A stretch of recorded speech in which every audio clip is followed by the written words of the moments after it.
موضوع الدرس في إثبات القيامة وأحوال يوم المحشر سورة التكوير تفسير ابن كثير.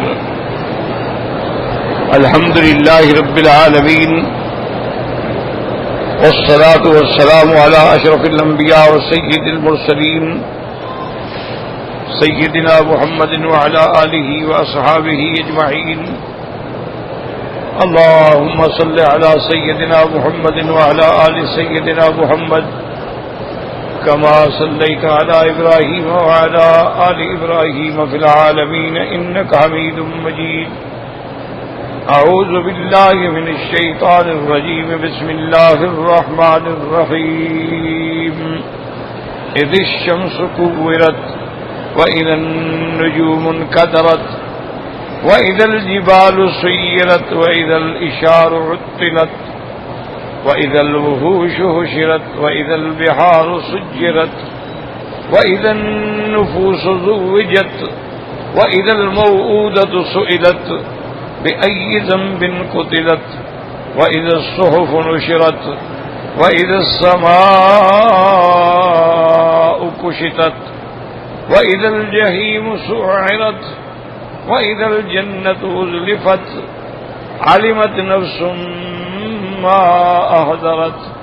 قال المؤلف والمفسر رحمه الله تعالى أدام النفع بعلمه وعلومكم في الدارين آمين إلى أن قال وقوله تبارك وتعالى وإذا الجبال سيرت أي زالت النباكنها ونصفت وتركت الأرض قاعا صفصفا. اللہ پاک نے فرمایا کہ جب پہاڑوں کو ہٹا دیا جائے گا اپنی جگہ سے اور وہ ریزہ ریزہ ہو جائیں گے اور زمین چٹیل میدان بن جائے گی، اس میں کسی قسم کی کوئی پہاڑ کوئی آڑ نہیں رہے گی. وقوله تبارک وتعالی اذا الاشار عطلت قال اکرمۃ مجاہد اشار الابل یعنی اونٹنی جو 10ویں مہینے کی گابن ہو. قال مجاہد عطلت ترکت وصیبت یعنی اس کو چھوڑ دیا جائے گا اور اس کی طرف کوئی توجہ نہیں کرے گا، حالانکہ وہ سب سے زیادہ مرغوب مال ہے عرب کا. وقال ابی بن کعب والضحاک احملها اهلها اس کو اس کے گھر والے بھول جائیں گے، چھوڑ دیں گے. وقال الربیع بن خیثم لم تحلب ولم تصر تخلى منها اربابها یعنی اب اس سے کوئی دودھ نکالنے والا بھی نہیں ہوگا بلکہ اس کے مالکان نے گویا اس کو چھوڑ دیا ہے.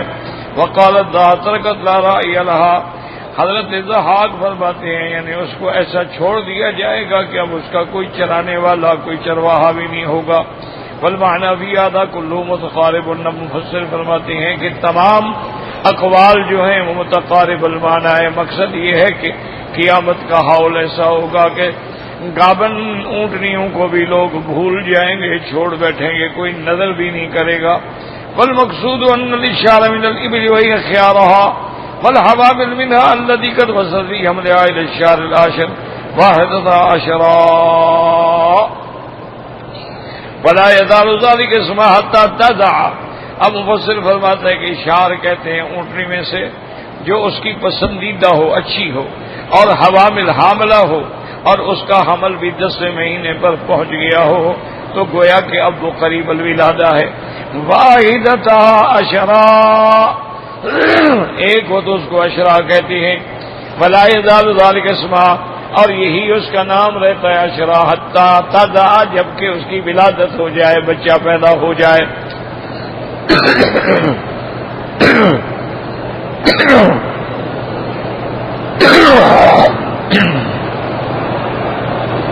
قد اشتغل الناس عن كفاية والانتفاع بها بعد ما كانوا أرغب شيء فيها بما دهمهم من الأمر العظيم المفزع الهائل.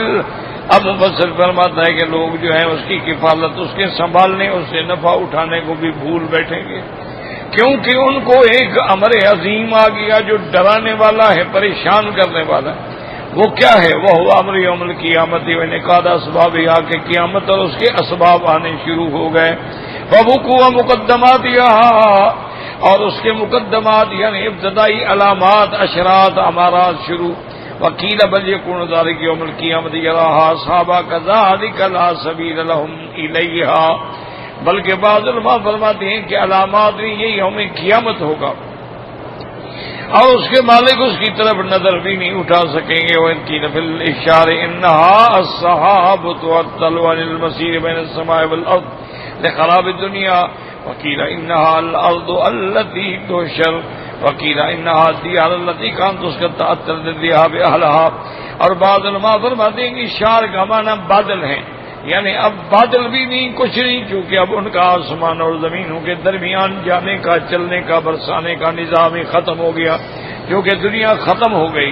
وہ کہتے ہیں کہ جیسے جب کہ زمین جو ہے اجاڑ دی گئی، اور کہتے ہیں کہ الدیار وہ مساکن، وہ حویلیاں، وہ منزلیں جس میں کبھی لوگ رہتے تھے اب ویسے خالی پڑی ہوں گی، کوئی وہاں رہنے والا بھی نہیں ہوگا. اقاد الاقوال كلها الامام عبد الله القرطبي في كتابه التذكرة ورجع ان الابل وذاه الى اكثر الناس. اب مفسر رحمۃ اللہ علیہ فرماتے ہیں کہ امام قرطبی نے اپنی کتاب تذکرہ کے اندر یہ سارے اقوال نقل فرمائے ہیں، اور انہوں نے بادل کے بجائے راجع اسی کو فرمایا ہے کہ اس سے مراد جو ہے وہ اونٹنی ہے، گابن. قلت لا يعلم السلف والاحمد سواه والله اعلم. اب مفسر رحمۃ اللہ علیہ فرماتے ہیں کہ سلف اور خلف سے ما سوا اونٹنی کی اور کوئی معنی ہم نے نہیں سنا. وَقَوْلُهُ تَعَالَى وَإِذَا الْوُحُوشُ حُشِرَتْ، اللہ نے فرمایا کہ وہ وحشی جانور سب کٹھے ہو جائیں گے. كما قال تعالى وما من دابة في الأرض ولا طائر يطير بجناحيه إلا هو أمساكم ما فرطنا في الكتاب من شيء ثم إلى ربهم يحشرون. اللہ فرماتی ہیں کہ کوئی زمین پہ چلنے والی چیز یا اڑنے والی چیز اپنے پروں کے ساتھ یہ بھی تمہاری طرح مخلوق ہیں. ہم نے اللہ کے قرآن میں کوئی چیز نہیں چھوڑی، ہر چیز بیان کر دی ہے. ثم إلى ربهم يحشرون، پھر یہ سارے جانور پرندے سب کھڑے ہوں. قال ابن عباس يحشر كل شيء حتى الذباب.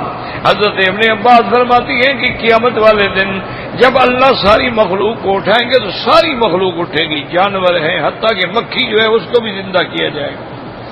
اور اس کے بعد فرماتے ہیں مفسر رحمۃ اللہ علیہ رواہ ابن ابی حاتم وقضا قال ربیع ابن خیثم والسدی وغیر واحد وقضا قال قتادہ فی تفسیر هذه الآیہ ان هذه الخلائق موافیۃ فیقضی اللہ فیہا ما یشاء. یہ تمام مخلوق اٹھائی جائے گی، پھر اللہ تبارک و تعالی ساری مخلوق کے درمیان فیصلہ فرمائیں گے. اب مفسر رحمۃ اللہ علیہ قال کہ حشرها موتها، پہلا معنی تو یہ ہے کہ جمعیت، اور دوسرا قول یہ ہے معنی یہ ہے کہ ان کو موت آ جائے گی. وقال ابن حدثني علي بن سنتوسي قال حدثنا عباد بن امام قال حدثنا حسين بن باز قال وحوش حشرت. قال حشر البہائم جو ہے موت ہے اس کی. وحشر كل شيء الموت، ہر چیز کا حشر جو ہے اس کا معنی موت ہے. غیر الجن والانس فانهما يوقفان يوم القيامه، ما سوا انسانوں اور جنوں کے، چونکہ ان کو تو قیامت والے دن کھڑا ہونا ہے، اللہ کے دربار میں پیش ہونا ہے، اور اللہ تبارک و تعالی ان کے درمیان میں فیصلہ فرمائیں گے. ان یوم الفصل کان میقاتا، اور وہ فصل کا دن ہوگا، وہ فیصلے کا دن ہوگا جس دن میرا اللہ سب کو جمع کر لیں گے.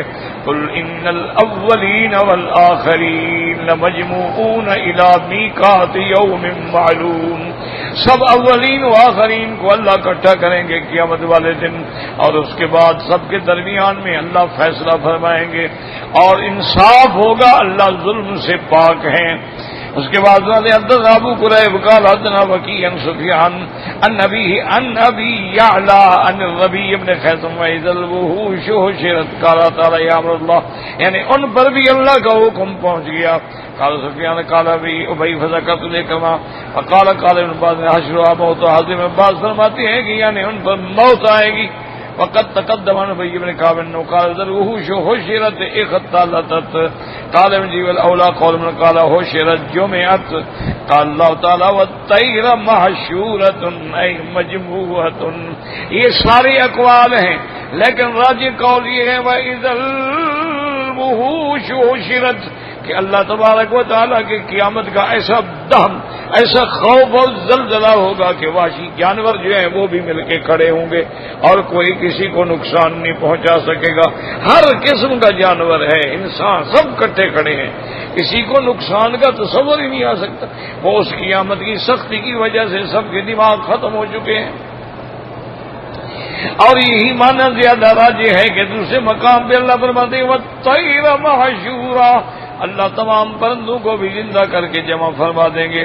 وَقَوْلُهُ تَعَالَى وَإِذَا الْبِحَارُ سُجِّرَتْ قال مجھے حدنا يعقوب قال علیہ داود سے قال علی رضی اللہ تعالی من اليهودين جہنم قال البحر فقال ما راه الا صادقا والبحر المسجور اذا البحار سجرت، جب یہ سمندر اور دریاؤں کو دہکا دیا جائے گا، آگ سے بھر دیا جائے گا، کیونکہ نیچے سے بھی آگ ہوگی اور اوپر سے بھی آگ ہوگی، اور یہ سارے کے سارے پھر آگ بن جائیں گے. حضرت علی رضی اللہ تعالیٰ عنہ نے ایک یہودی سے پوچھا، آپ نے فرمایا این جہنم، کہ جہنم کہاں ہے؟ تم نے سابقہ کتابوں میں کیا پڑھا ہے؟ اس نے کہا حضرت کا البحر، اس نے کہا یہ جو سمندر ہے اسی کے نیچے جہنم ہے. آپ نے فرمایا معلوم ہوتا ہے کہ اس نے ٹھیک کہا ہے، کیونکہ اللہ تبارک و تعالیٰ بھی فرماتے ہیں والبحر المسجور. تو یاد رکھیں کہ یہ جو اللہ نے سمندر بنائے ہیں، دریا بنائے ہیں، یوں سمجھ لیں کہ پوری زمین جو ہے اس کے صرف ایک حصے پر انسان اور جن رہتے ہیں، باقی سب پانی ہے، یعنی 3 حصے پانی، صرف ایک حصہ ہے جس پہ اللہ کی یہ ساری مخلوق بیٹھے. اور انہی سمندروں کے نیچے اللہ تبارک و تعالی نے جہنم پیدا کر دی ہے. وہ جہنم موجود ہے، وہ جہنم مخلوق ہے، اور اس جہنم کے اوپر اللہ نے ایک غلاف حجری یعنی ایک پتھر کی چٹان سے اس کو بند کر دیا. اس کے اوپر یہ سارے سمندر ہیں. اسی لیے آج کل جو جدید علوم کے حامل لوگ ہیں اور وہ زمینوں میں ڈرلنگ کرتے ہیں پٹرول نکالنے کے لیے، معدنیات نکالنے کے لیے، ڈائمنڈ نکالنے کے لیے، تو وہ بھی یہ کہتے ہیں کہ ہماری مشینوں کی ایک حد ہے، جب اس حد پہ پہنچتی ہے تو مشینیں بیکار ہیں، اس کے نیچے پھر ہم ڈرلنگ نہیں کر سکتے. اب جب قیامت آئے گی، اللہ تبارک و تعالی رحمت فرمائے، وہ زلزلہ ہی ایسا ہوگا اذا زلزلت الارض زلزالها واخرجت الارض اثقالها وقال الانسان ما لها. اللہ اکبر، جب زمین ہلا ڈالی جائے.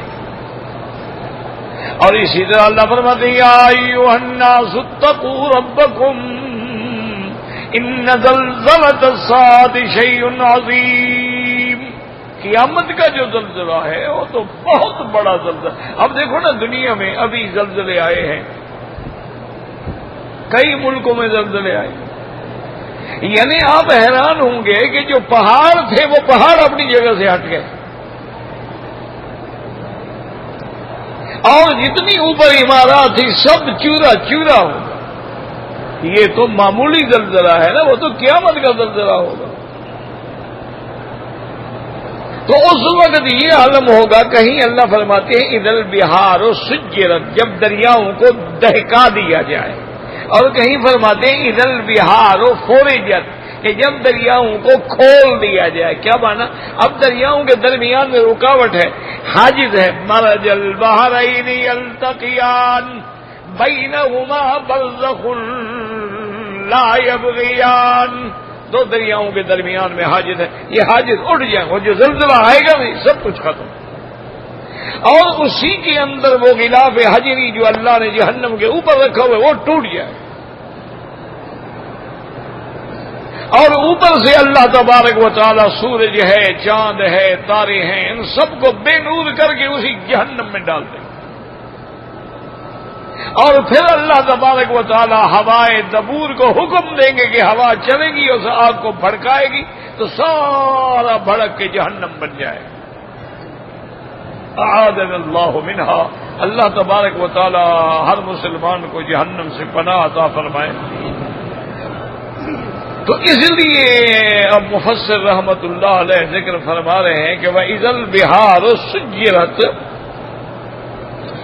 قال ابن عباس وغير واحد يرسل الله عليها الرياح الدبور وتسعرها وتثير نارا تأجج. اللہ ہوا بھیجیں گے. آپ دیکھیں جب آگ جلاتے ہیں، آپ ہوا دیتے ہیں، پنکھا کرتے ہیں تو آگ بھڑک اٹھتی ہے. تو اللہ اس آگ کو بھڑکانے کے لیے ہوا بھیجیں گے. اور یاد رکھیں کہ ہوائیں 8 قسم کی اللہ نے پیدا کی ہیں. پوری ہوائیں جو ہیں اس کی 8 قسمیں ہیں. 4 قسمیں رحمت کے لیے ہیں اور 4 قسمیں عذاب کے لیے ہیں. بعض ہوائیں رحمت کے لیے ہیں. والذی یرسل الرياح بشرا بین یدی رحمتہ. وہ پروردگار عالم جو ہواؤں کو چلاتے ہیں، جو بارش کے آنے سے پہلے تیرے لیے خوشخبریاں لاتی ہیں. اور وَأَرْسَلْنَا الرِّيَاحَ لَوَاقِحَا. اور بعض ہوائیں ایسی ہیں جو حمل ٹھہراتی ہیں. کیا مانا؟ ادھر کا بیج اٹھایا اس میں ڈال دیا، ادھر کا بیج اٹھایا اس میں ڈال دیا، تو وہ حمل ٹھہر گیا. اور ایک لفظ یہ بھی یاد رکھو، یہاں قرآن میں لفظ ریاح آئے گا اس سے مراد رحمت ہے. اور جہاں لفظ ریح آئے گا، ریح وہ عذاب. ایک بات ہمیشہ یاد ہے کہ قرآن مقدس میں کسی کی جگہ ہے نا کہ ارسلنا علیہم ریحا، ریحا عذاب، ریاح رحمت، روح و ریحان. تو ریح تدمر کل شیء بامر ربھا. تو اس لیے 4 قسم کی ہوائیں عذاب کے لیے ہیں اور 4 قسم کی ہوائیں جو ہیں وہ رحمت کے لیے ہیں. جن میں باد صبا جو ہے وہ بھی رحمت کے لیے. حضور پاک نے فرمایا نصرت بالصبا، اللہ نے میری مدد فرمائی اس باد صبا چلا کر. وَأُهْلِكَتْ عَادٌ بِالدَّبُورِ. اور اللہ نے قوم عاد کو تباہ و برباد کیا دبور سے. اچھا، بعض مؤرخین نے لکھا ہے کہ دبور ہوا اس لیے کہتے ہیں کہ یہ کعبے کو پشت دے کے چلنے والی ہوتی ہے. یعنی کعبے کی طرف گویا اس کی پشت ہوتی ہے اور یہ ہلاک کرنے کے لیے چلتی ہے. اور جب آتی ہے تو دمر کل شیء، ہر چیز کو فنا کر ڈالتی ہے بامر ربھا، اللہ تبارک و تعالیٰ کے حکم سے. تو اس لیے دریا کھول دیے جائیں گے، پھر دریا بھڑکا دیے جائیں گے، چاند سورج تارے ان میں ڈال دیے جائیں گے، اور پھر آگ بھیج کے اللہ، حتیٰ کہ وہ ایسی آگ بن جائے گی نارن تأجج، بھڑکنے والی، شعلے مارنے والی آگ. جیسے اللہ فرماتے ہیں والبحر المسجور. وقال ابن زیاد حدثنا علی بن حسین بن الجنید قال حدثنا ابو طاہر حدثني عبد الجبار بن سلیمان ابو سلیمان النفاط شیخ صالح يشبه مالك بن انس رضی اللہ عنہ ان معاویہ بن سعید قال ان هذا البحر بركة، يعني بحر الروم، بسط الارض بل انهار كلها تصب فيه، والبحر الكبير يصب فيه، واسفله آبار مطبقة بالنحاس. فإذا كان يوم القيامة أصدر هذا أصل غريب عجيب. وفي سنن أبي داود لا يركب البحر إلا حاج ومعتمر أو غاز، فإن تحت البحر نارا وتحت النار بحر الحديث. وقد تقدم الكلام عليه في سورة فاطر. اب مفسر رحمۃ اللہ علیہ فرماتے ہیں کہ اس روایت میں یہ بھی آیا ہے کہ حضرت معاویہ بن سعید نے فرمایا ان هذا البحر برکۃ، یہ بحر روم جو ہے بڑی برکت والا دریا ہے، زمین کے درمیان میں ہے، تمام نہریں اس کے اندر آتی ہیں. بحر کبیر بھی اسی کے اندر آتا ہے. اس کے نیچے جو ہیں بڑے بڑے کنویں ہیں جن کو اللہ تبارک و تعالی نے پیتل کے چادروں سے بند کر رکھا ہے.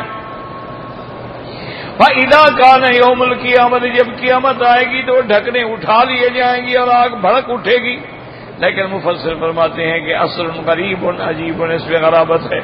سنن ابی داؤد کے اندر ایک حدیث مبارک ہے کہ میرے آقا نے، میرے مدنی پاک نے، رحمت دو جہاں صلی اللہ علیہ وسلم نے فرمایا لا یرکب البحر الا حاج او معتمر۔ آپ نے فرمایا کہ سمندر کا، دریاؤں کا سفر نہ کیا کرو مگر وہ جو حاجی ہے، اس کو جانا ہے تو جا سکتا ہے، یا عمرے کے وقت جانے والا ہے، یا کسی مسئلے کے لیے اوغاد یا جہاد کے لیے جانے والا ہے۔ کیوں؟ فإن تحت البحر نارا، کہ اس سمندر کے نیچے آگ ہے، وتحت النار بحر، اور پھر اس آگ کے نیچے اور دریا ہے۔ الحدیث وقد تقدم الکلام علیہ فی سورۃ فاطر۔ اب مفصل فرماتی ہیں کہ اس پر سورۃ فاطر میں مفصل کلام کر چکا ہوں۔ وقال مجاہد والحسن مسلم سجرت اوقدت۔ حضرت مجاہد فرماتے ہیں سجرت کا معنی اوقدت، آگ کا بھڑکانا، جلانا۔ وقال الحسن یبست، خشک ہو جانا۔ وقال ذا وقتاد غاضما ہوا وذهب ونبقى فيها قطرة، یعنی دریاؤں کا پانی جو ہے زمین میں دھس جائے گا، کوئی قطرہ بھی باقی نہیں بہے گا۔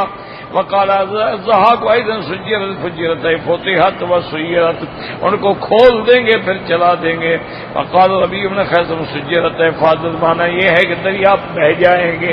اصل قول راجح یہی ہے کہ یہی جو ہے اس کے نیچے جہنم ہے اور اسی کو اللہ جہنم بنا دیں گے۔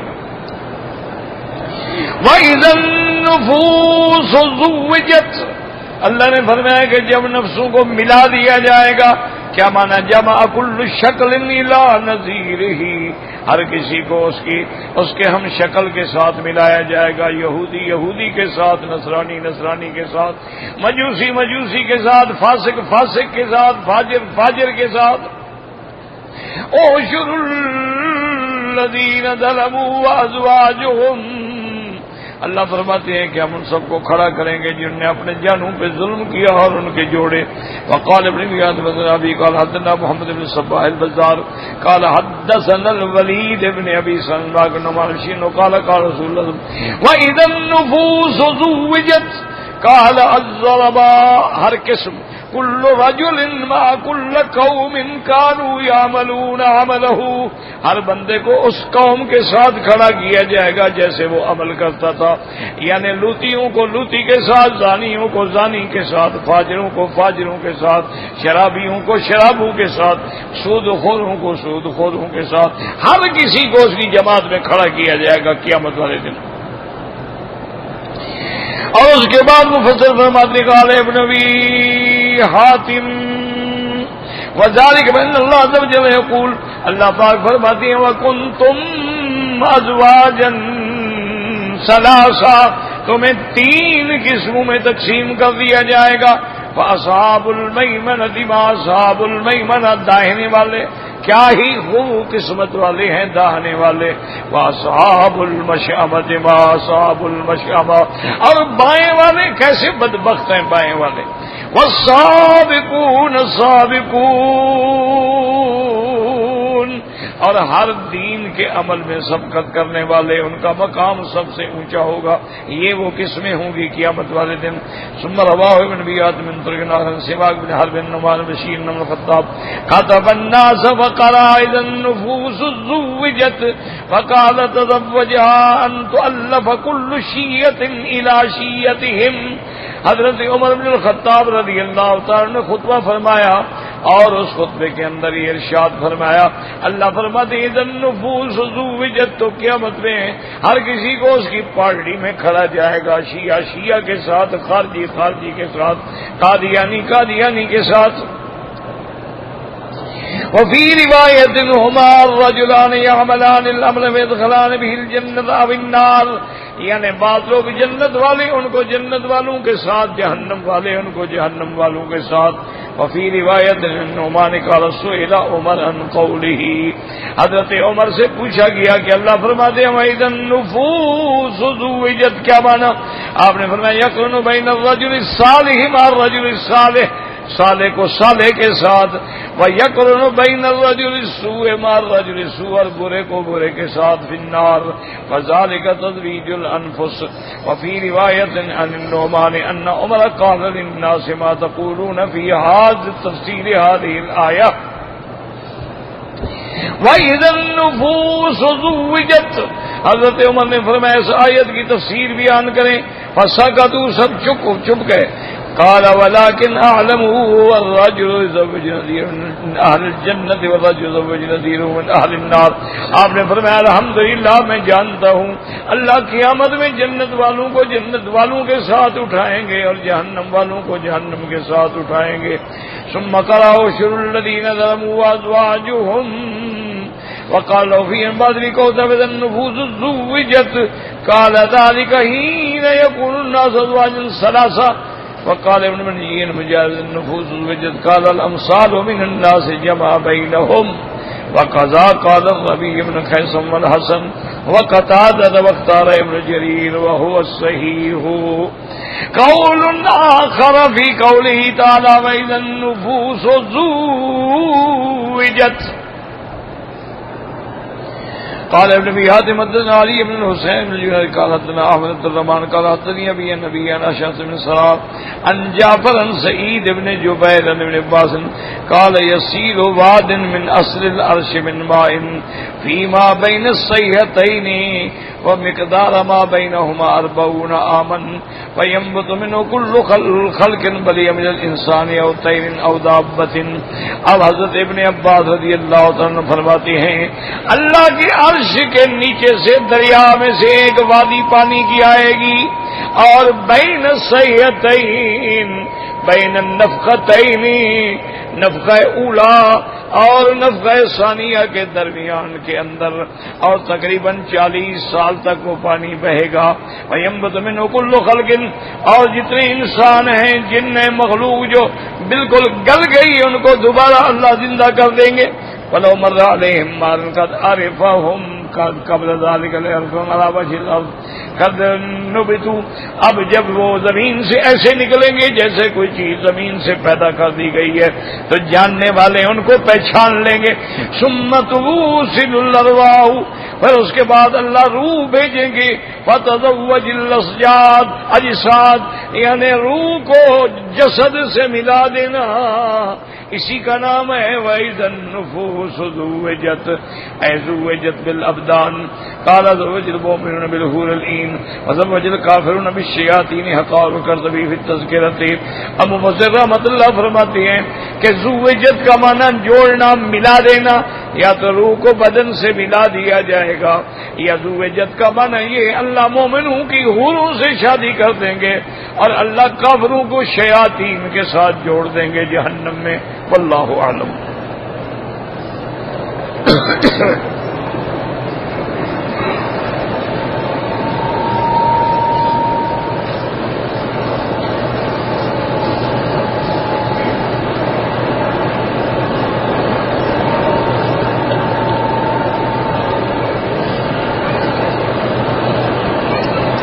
کہتے ہیں جی کہ لوگ جو ہیں ایک پلیٹ میں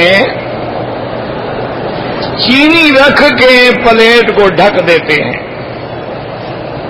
اس پر 1.25 لاکھ دفعہ آیت کریمہ یا 41 مرتبہ سورت مزمل پڑھتے ہیں بیماروں کے شفا کے لیے، تو اس پر اللہ یا محمد صلی اللہ علیہ وسلم کا نام خود بخود لکھا ہوا نظر آتا ہے. یہ بالکل جھوٹ ہے، گھڑی ہوئی بات.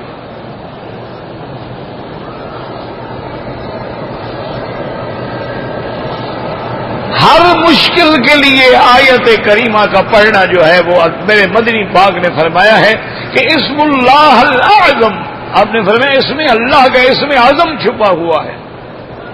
الذی اذا دعی بہ اجاب، جب اس کے ساتھ اللہ سے مانگے گا تو اللہ اس کو دیں گے. اور وہ کیا ہے؟ لا الہ الا انت سبحانک انی کنت من الظالمین.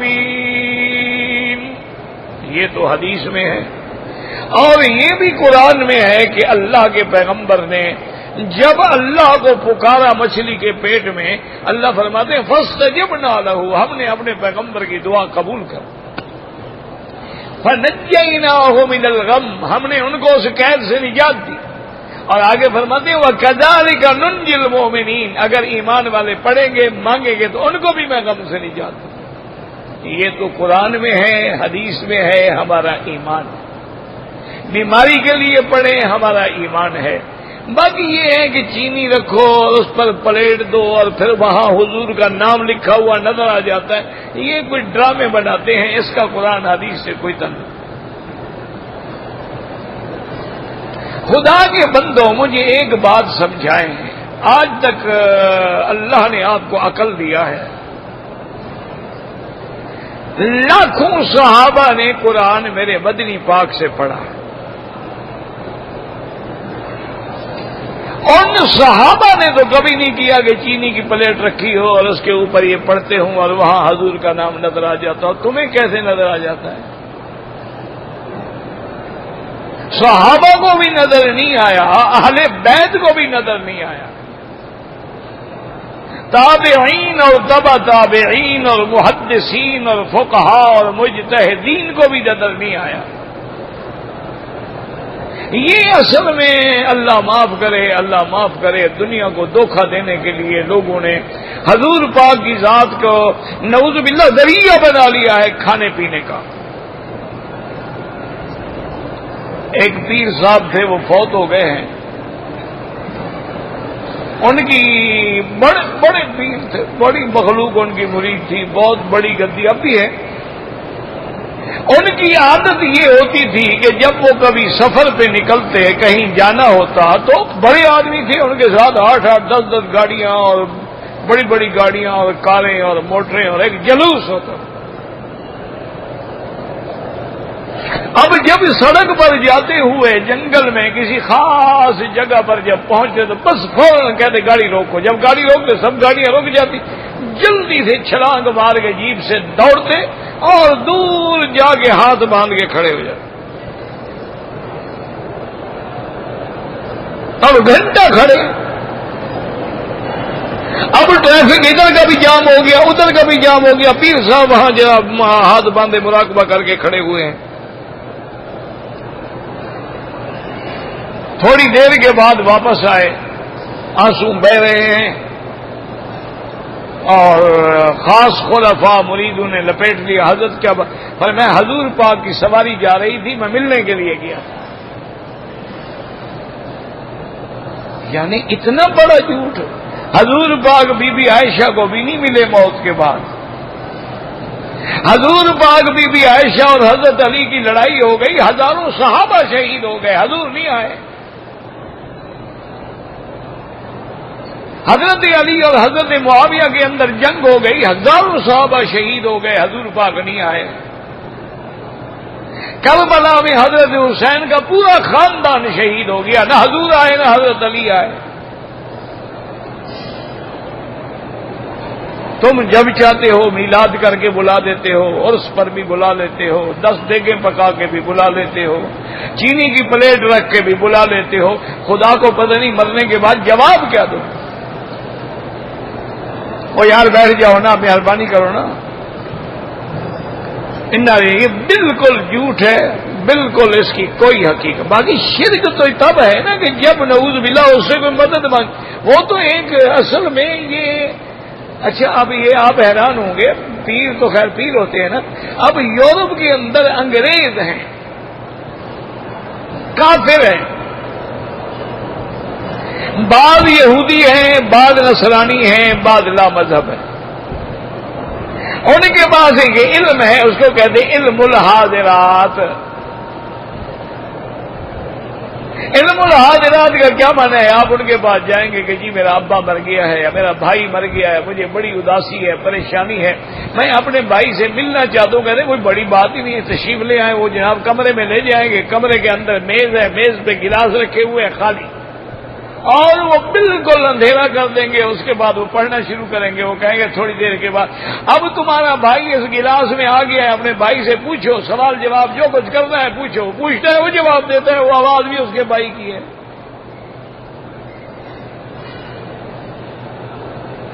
تو یہ کافروں کے پاس بھی علم ہے، اس کو کہتے ہیں علم الحاضرات۔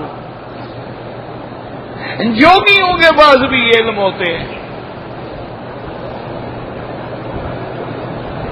کیوں؟ اصل بات یاد رکھو، یہ کوئی بزرگی نہیں ہے، ولایت نہیں ہے، ولایت اتباع محمد الرسول اللہ کا نام ہے۔ جس آدمی کا ہر قدم حضور کی سنت کے مطابق ہے وہ ولی اللہ۔ اس کو نہ یہ شعبدیں دکھانے کی ضرورت ہے، نہ جھوٹے خواب بنانے کی ضرورت ہے، نہ کوئی مکر کرنے کی ضرورت ہے، وہ تو ان چیزوں سے دور ہوتے ہیں۔ یہ جتنے لوگ ہیں نا، یاد رکھو یہ ایک قسم کی ایکسرسائز ہے، یہ ایک قسم کی یعنی گیان ہے کہ بھی وہ بیٹھتے ہیں درختوں کے نیچے اور جناب بالکل ساری دنیا سے کٹ کے، رات دن سردی ہے گرمی ہے، وہیں بیٹھے انتر منتر پڑھتے پڑھتے محنت کرتے کرتے وہ بھی تو کسی مقام پہ پہنچ جاتے ہیں نا۔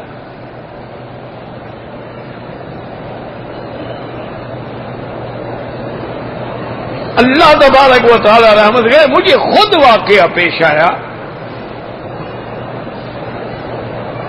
ایک وہ بھی پیر تھے، بہت بڑا بورڈ لگایا ہوا تھا سڑک پہ، آخری آرام گاہ،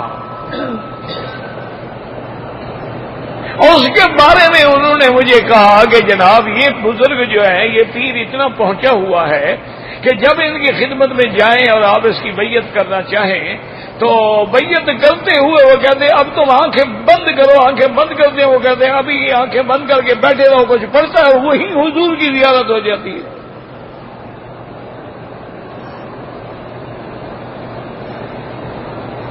اور وہ پھر کہتا ہے کہ یا رسول اللہ یہ میری بیعت ہونے کے لیے آیا، میں اس کو آپ کی بیعت کرتا ہوں، اس کو آپ بیعت فرما لیں۔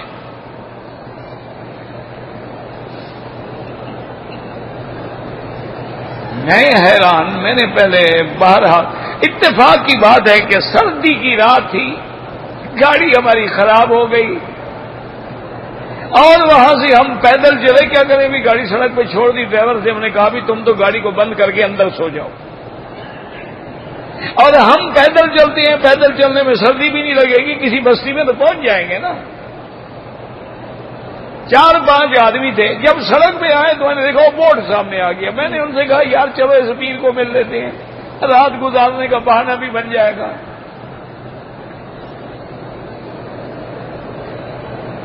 انہوں نے کہا حضرت ہم نے تو سنا ہے کہ یہ تو شیعہ ہے، اور میں نے کہا ہم کو بیعت ہونے جا رہے ہیں اللہ کے بندے، چلو تو صحیح نا، اس کا کوئی دیکھے تو صحیح کیسا پہنچا ہوا کہ حضور کی زیارت ہو جائے۔ خیر ہم آئے تو آگے اس کے جناب خلیفے جو بیٹھے ہوئے تھے ننگ دھڑنگ قسم کے، نشے میں ڈوبے ہوئے، اوپر پرانے پھٹے کمبل لیے ہوئے اور نشے میں پتہ نہیں کیا کیا بکواس کر رہے تھے۔ بہرحال ہم نے ایک خلیفے کو ہلایا جلایا، وہ ہوش میں آیا، ہم نے کہا بھائی پیر صاحب کہاں ہیں؟ انہوں نے کہا پیر صاحب سامنے والے کمرے میں ہیں، اس وقت تو کسی کو نہیں ملتے۔ ہم نے کہا بھی نہ ملے ہیں کہاں؟ انہوں نے کہا وہاں ہیں۔ ہم چلے گئے، وہ بیٹھا ہوا، اتنی بڑی بڑی مونچھیں، داڑھی چٹ، اتنا بڑا بھنگ کا پیالہ سامنے رکھا ہوا تھا، گلاس بھر بھر کے پی رہا، یہ حضور کی زیارت کروا دیتا۔ میں جب اندر گیا میں نے کہا اس کو کیا سلام علیکم کر رہا ہے، اب اس کو کیا کہیں، یعنی اس پر سلامتی ہو اللہ کی۔ بہرحال میں نے ایسے کھنکھارا، میں نے کہا جناب حضرت ہم آپ سے ملنے آئے ہیں۔ اس نے بڑے آرام سے دیکھا اور کہا مکی صاحب میرے پاس آپ کیا لینے آئے؟ میں بد کردار انسان ہوں، فاسق فاجر انسان ہوں، شرابی انسان ہوں، میں نے ڈھونگ بنایا ہوا ہے، میرے پاس تو جادو ہے، علم نجوم ہے، علم جفر ہے، وہ آپ نے سیکھنا ہو تو میں حاضر ہوں، ورنہ خدا کے لیے آپ چلے جائیں۔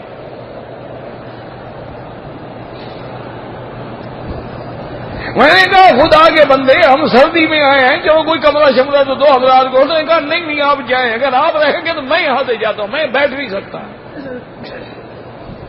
میں پڑھ رہا تھا نا قرآن شریف، تو شیطان تو بھاگے گا نا۔ میں نے کہا چلو جی السلام علیکم ہم جاتے، یہ ہیں پیر۔ یہ بہرحال میں آج تک پریشان ہوں، سوچ رہا ہوں کہ اس بدبخت کو پتہ نہیں میرے نام کا کیسے پتہ لگ گیا، یا کیسے بتایا، یا کسی اس کو خلیفے نے بتایا، اللہ عالم یہ نہیں مجھے پتا۔ یا اس کا کوئی کیا علم تو ہوتا ہے نا جی، علم تو نجوم بھی ہے، علم جفر بھی ہے، علم الالوان بھی ہے، علم الاعداد بھی ہے، اور یہ سارے علوم شیطانی علوم. تو اس لیے ان چکروں سے بچا کرو، سیدھے رستے پہ چلو. اہدنا الصراط المستقیم صراط الذین انعمت علیہم. وہ کون ہیں؟ اولئک مع الذین انعم اللہ علیہم من النبیین والصدیقین والشہداء والصالحین. اور ایک بات یاد رکھو، جو اللہ والے ہوتے ہیں جن کو حضور پاک کی خواب میں زیارت بھی ہوتی ہے، لیکن وہ بہت چھپاتے ہیں، وہ اپنی کرامتیں ظاہر نہیں کرتے. اور یہ جو اشتہار دیں اور ویڈیو بنائیں اور تقریریں کریں، سمجھ لو کہ یہ اولیاء اللہ نہیں، یہ مداری ہے. اللہ ہدایت دے، بس دعا کرو اللہ ان کو بھی ہدایت. کوئی دشمن تو نہیں ہے نا ہمارے. ایسے لوگ اگر سیدھی پٹڑی پہ آ جائیں تو لاکھوں لوگ سیدھے ہو جائیں. یہ جو بھٹکے ہوئے لوگ ہیں جن کے تو یہاں ایک پیر صاحب تھے، ان کا ہر مرید سودی کاروبار کرتا اور اربوں پتی کروڑوں پتی ہیں، وہ چارٹر ہوائی جہاز کر کے آتے. میں ملا، میں نے کہا پیر صاحب قیامت میں اللہ آپ سے نہیں پوچھے گا. آپ ایک دن کہہ دو بھئی جو سود کا کام کرے گا میری بیعت ختم، ساری دنیا سود کی لعنت سے بچ جائے گی. کہتے ہیں حضرت آپ ٹھیک فرماتے ہیں، کوشش کروں گا. میں نے کہا کوشش کیا کرنی ہے بس. میں نے کہا میں تو اس لیے آیا تھا کہ قیامت میں اللہ کو کہہ سکوں کہ میں نے آپ کا پیغام پہنچا دیا. اب کہ مجھے پتہ ہے نہ تم مانو گے تو نہ تیرے مرید مانیں گے.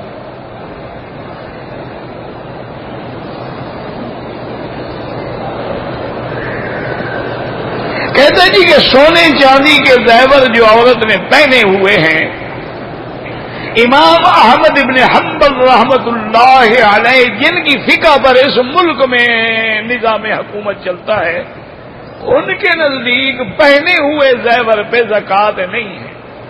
وہ کہتی ہے یہ ایسے ہے جیسے مرد نے گاڑی رکھی ہوئی ہے، کار رکھی ہوئی ہے، 2 لاکھ 3 لاکھ 4 لاکھ کی، اب اس کا تو زکوٰۃ نہیں ہے. یہ بھی اس کی گویا کی ایک چیز ہے. لیکن امام ابو حنیفہ رحمۃ اللہ علیہ فرماتے ہیں کہ اصل زکوٰۃ تو ہے ہی سونے چاندی کی. والذین یکنزون الذهب والفضة ولا ينفقونها فی سبیل اللہ. اور ایک حدیث میں ہے کہ حضور نے ایک عورت کے ہاتھ میں سونے کے کنگن دیکھے، فرمایا سواران من ذهب دیکھے تو فرمایا اگر زکوٰۃ کی تو سواران من نار، جہنم کے دہکتے ہوئے شعلے بن جائیں. تو بہرحال امام ابو حنیفہ رحمت اللہ علیہ کے نزدیک زیور چاہے کبھی مہینے بھی پہنے، سال میں بھی پہنے، زکوٰۃ دینی ہوگی. اب اور مسئلہ بھی سمجھ لو، وہ زیور بنا کے تم نے بیوی کے ملک کر دیا ہے تو اب زکوٰۃ بیوی دے گی، خاوند میں کوئی زکوٰۃ نہیں. اگر تم نے اس کا ملک نہیں کیا، صرف پہننے کے لیے دیے ہوئے ہیں، تو پھر زکوٰۃ تم ادا کرو. واللہ اعلم.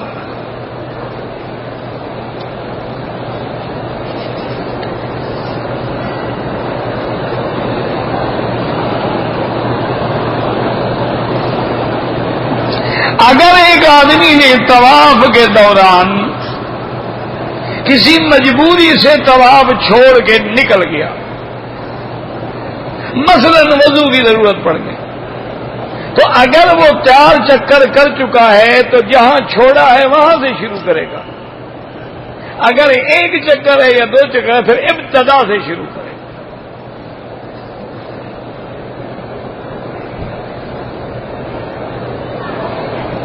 اگر احرام کی حالت میں خراش آ گئی، خون نکل آیا، کوئی بات نہیں، دھو ڈالو.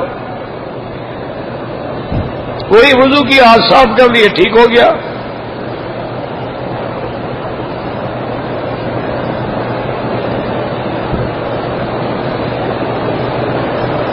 کہتے ہیں کہ جی بعض لوگ جو ہیں پشاور سے مثلاً آتے ہیں عمرے کے لیے، بوڑھے لوگ ہوتے ہیں، 10-12 گھنٹے کا سفر ہو جاتا ہے، وہ تھک جاتے ہیں. بالکل آ کے ہوٹل میں آرام کریں، سو جائیں 2 گھنٹے 4 گھنٹے 5 گھنٹے، اٹھ کے تر و تازہ ہو کے وضو بنا کے اپنا عمرہ پورا کریں. وہ تو آتے ہوئے افضل ہے عمرہ کرنا. لیکن بندہ تھک گیا ہے، اس کو پتہ ہی نہیں میں کیا کر رہا ہوں، ایسی عمرے کا کیا فائدہ بھائی، وہ تو بے ہوش ہے۔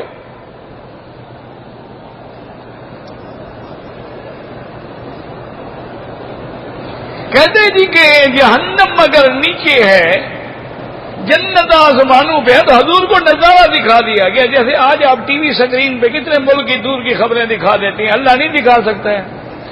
کیوں خامخواہ عقل لڑاتے رہتے ہو؟ اللہ نے بیت المقدس بھی تو حضور کو سامنے کر کے مکے میں دکھا دیا۔ اللہ نے اسی کعبے کی دیوار میں حضور کو جنت بھی دکھلا دی، جہنم بھی دکھلا دی۔ صحیح حدیث میں آتا ہے کہ حضور کھڑے تھے حتیم کے اندر، نماز پڑھ رہے تھے، آپ 2 قدم آگے چلے گئے، پھر واپس آ گئے، پھر پڑھتے رہے، پھر 2 قدم پیچھے ہٹے، پھر واپس آ گئے۔ جب نماز ختم ہوئی تو صحابہ نے پوچھا، آپ نے فرمایا کہ مجھے جنت دکھلائی گئی، میں اتنا خوش ہوا کہ وہاں سے کوئی انگور کا گوشہ توڑ لوں تمہارے لیے، لیکن وہ دور ہو گئی۔ پھر مجھے جہنم دکھلائی گئی تو میں دہشت سے پیچھے ہٹ گیا۔ تو اللہ اگر کعبے کی دیوار میں دکھا سکتے ہیں تو معراج والی رات نہیں دکھا سکتے؟ براق تو زمین پہ گزری تھی نا، وہ تو آسمان پہ نہیں گئی تھی۔ بس یہ بیٹھے رہتے ہیں، عقل لڑاتے رہتے ہیں کہ مولوی کو کچھ تو پریشان کرے نا۔ چلو تمہیں خوشی ہوتی ہے تو میں حاضر ہوں، اگر ان باتوں سے تمہیں خوشی ہوتی ہے تو میں تیار ہوں، جناب فکر نہ کریں۔ ہمارا ایک آدمی فوت ہو گیا، اللہ سب فوت ہونے والوں کی مغفرت فرمائے اور ان کی قبروں کو باغ جنت بنائے، اور جتنا زندہ ہے ان کا خاتمہ ایمان اور توحید پہ فرمائے۔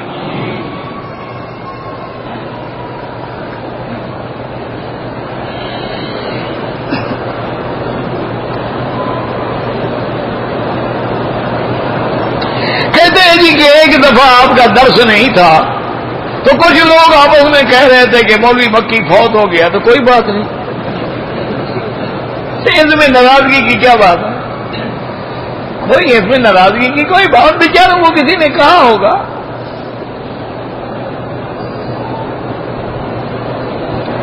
حرم میں حنفیت پھیلانی چاہیے لیکن دیوبندیت نہیں پھیلانی چاہیے، تو وہ بھی تو حنفی ہوتے ہیں، بریلوی بھی تو حنفی ہوتے ہیں۔ اللہ کے بندے دعا کرو، صحیح عقیدہ پھیلانا چاہیے، عقیدہ توحید و سنت پھیلانا چاہیے۔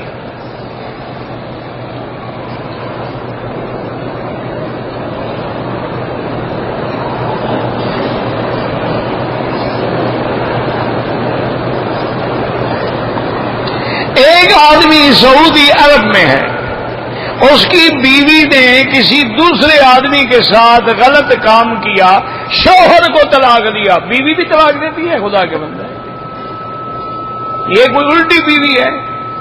اچھا، اس آدمی کے ساتھ بھاگ گئی، اس سے شادی کر لی، 10 دن کے بعد اس آدمی کو بھی طلاق دے دیا۔ ماشاءاللہ، اصل ہوگا طلاق لے لیا۔ اب وہ واپس آ گئی ہے، پہلا شوہر بھی اس کو رکھنا چاہتا ہے، اتنا بڑا بغیرت ہے، تو ہم کیا کہہ سکتے ہیں؟ ویسے یاد رکھو، حضور نے فرمایا جو دیوس ہوتے ہیں ان کو جنت کی خوشبو بھی نہیں آئے۔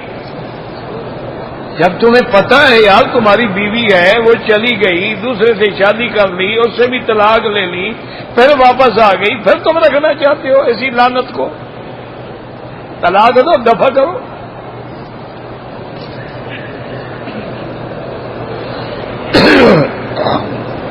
اسلامی بینک سے اگر ہم قرضہ لیں بالکل ٹھیک ہے،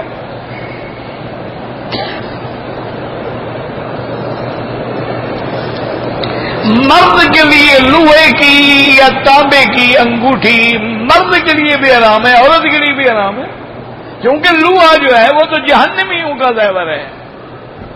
اذ الاغلال فی اعناقہم والسلاسل یسحبون۔ آپ چاندی کی انگوٹھی پہنے، عورت ہے تو سونے کی پہنے، جس چیز کی مرضی آئے پہنے۔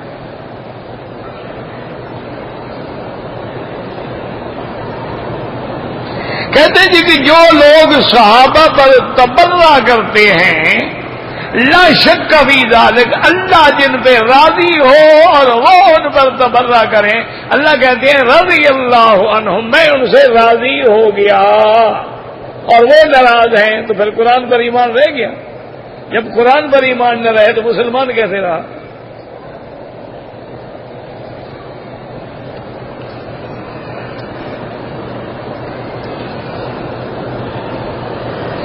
ایک آدمی نے عمرے کا احرام باندھ لیا، طواف کر لیا، صفا مروہ میں 6 چکر لگا دیے، اس کے بعد سر مڑوا دیا، دم شم کوئی نہیں، جرمانہ کوئی نہیں، لیکن جو چکر رہ گیا ہے وہ جا کے پورا کرے، کیونکہ اکثر چکر اس کے ہو گئے تھے، وہ دم سے بچ گیا۔ جو لوگ ہمارے رشتہ دار فوت ہو گئے ان کے لیے عمرہ کریں، جو بھی مرضی آئے کریں، دعا مانگیں۔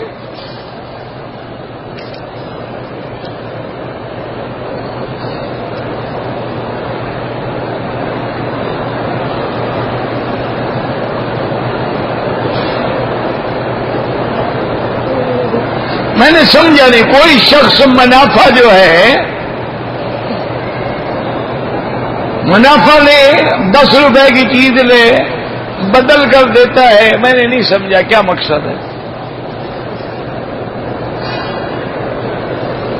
صحابہ کرام رضوان اللہ علیہم اجمعین اور انبیاء کی اتباع کریں، ورنہ طواف اپنے لیے کیا کرو، عمرہ اپنے لیے، اور دعا مانگو اللہ ان کا ثواب عطا فرما۔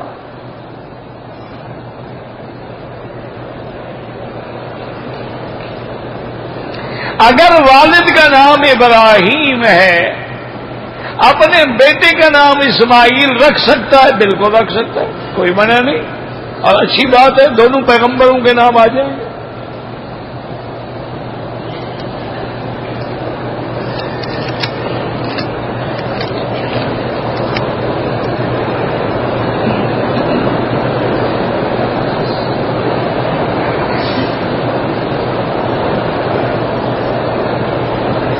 میری بیوی نے آج جو ہے طواف الوداع کی نیت سے طواف کر لیا ہے، لیکن ابھی ہم نہیں گئے ہیں، تو وہ مزید طواف کرتی رہے، آخری طواف خود بخود وداع ہو جائے۔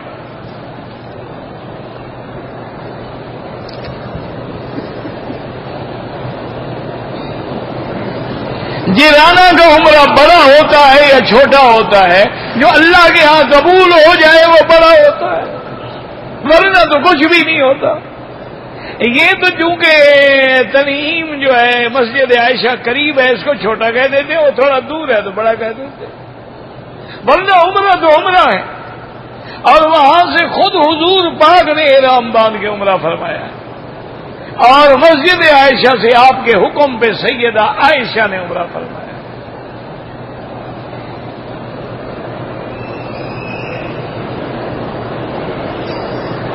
کہتے کہ طواف کے اندر شیعہ لوگ بھی ہوتے ہیں، تو کیا آپ دیکھیں نا، ہر شیعہ جو ہے، یہ ضروری نہیں ہوتا کہ نعوذ باللہ وہ تبرعی ہو، شیعہ کے تو 360 قسمیں ہیں۔ سب سے اعلیٰ اور جامع کتاب ہے شیخ الاسلام ابن تیمیہ رحمہ اللہ کی منہاج السنہ، اس کو آپ پڑھیں تو پھر آپ کو سمجھ آ جائے گا کہ شیعہ کتنا قسمیں ہیں، ضروری تو نہیں کہ سارے کافر ہیں۔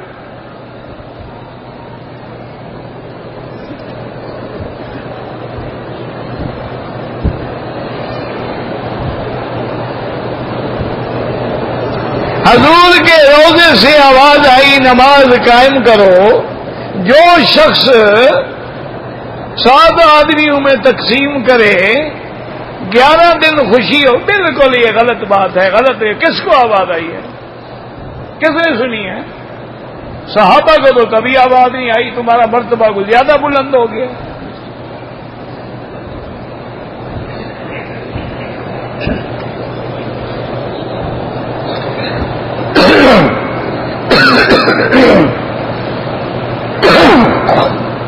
زندہ ماں باپ کے لیے کوئی عمرہ طواف نہیں، اپنے لیے کرو، ان کے لیے دعا کرو۔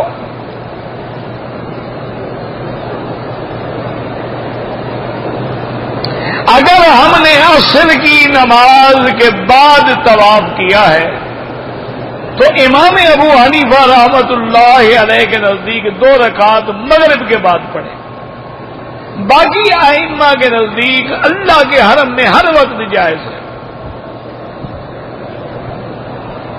آپ جھگڑوں میں نہ پڑیں، شکر کرو کہ پڑھ تو رہے ہیں نا۔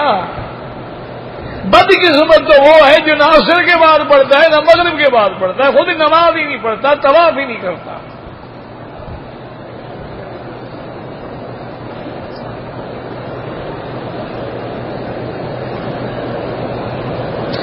میں نے عمرہ کیا ہے، احرام اتار کے میں نے غسل کیا، کپڑے پہن لیے، سر نہیں منڈوایا، سر بھی منڈواؤ اور ایک بکری دم دو، ذبح کر کے غریبوں میں تقسیم کرو۔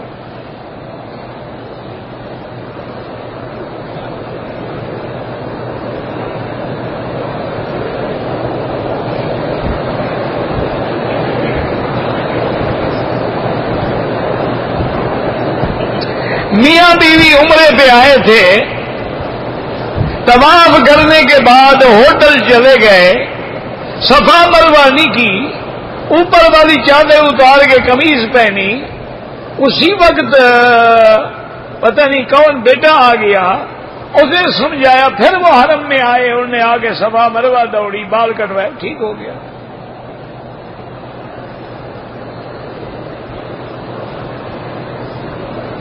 ایک عورت جو ہے وہ عمرے کے لیے آئی ہے، اس کی خواہش ہے کہ حجر اسود کو بوسہ دے، تو ایسے ٹائم میں آئے رات کو 12 بجے کے بعد کہ موقع مل جائے، اور اگر نہ ملے تو اشارہ بھی، جب حضور نے فرمایا بوسے کے قائم مقام ہے، اشارے کا بھی اتنا ثواب ہے جتنا بوسہ دینے کا ہے، تو پھر فکر کرنے کی کیا ضرورت ہے؟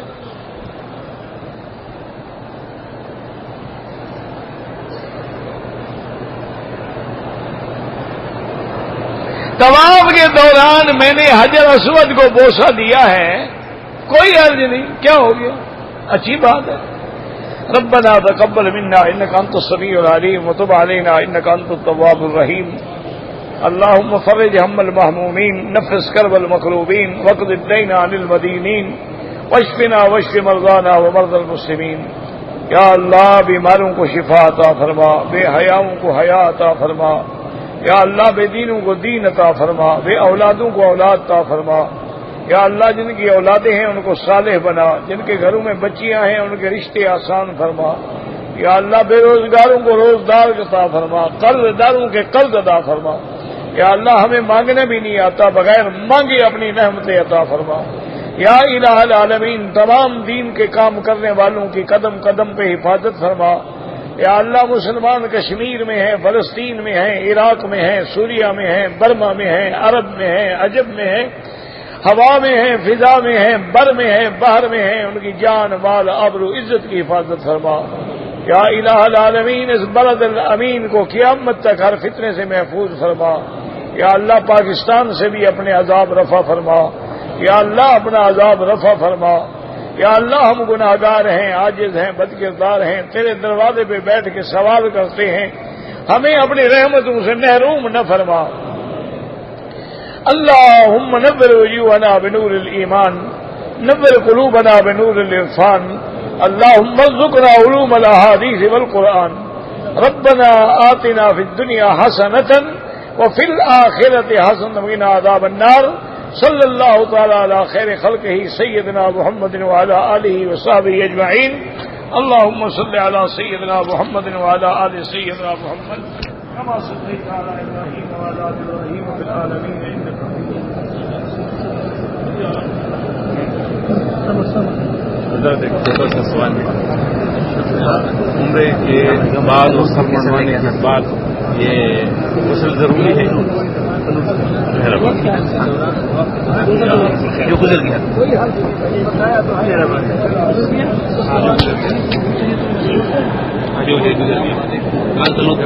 جو گزر گیا پیچھے والا